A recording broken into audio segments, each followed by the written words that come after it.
Good afternoon, this is Dan Howe, PTI Securities and Futures, coming to you on your Monday, November 28th daily wrap-up. Overnight, we had a relatively normal range, about 20 points overnight. Unfortunately, it was way up if you happen to be short.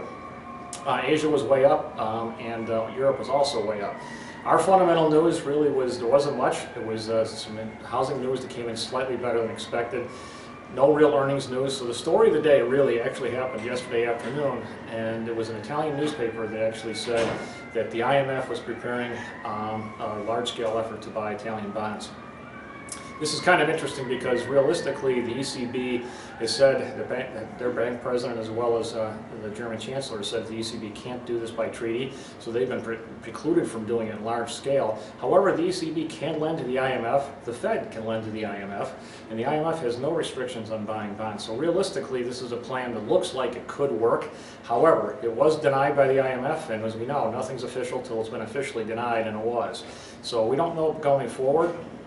However, it had a very big impact on our market. It basically opened up, about 30 points in the S&P, stayed there for almost the whole morning, tried to sell it off on the close like we did Friday, but it came right back.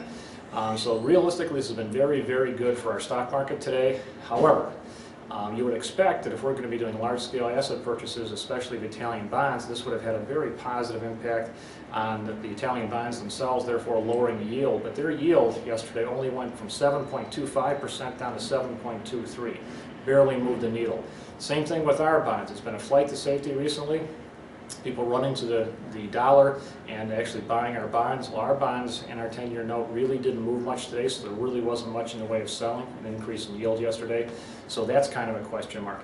However, the dollar did go down, so realistically that had an impact on all dollar-denominated commodities. So you had the grains moving up, oil moving up, and gold moving up.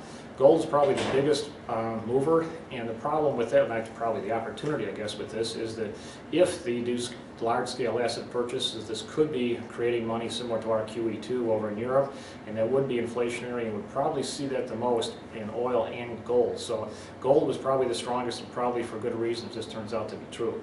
It's been Dan Howe, PTI Securities and Futures.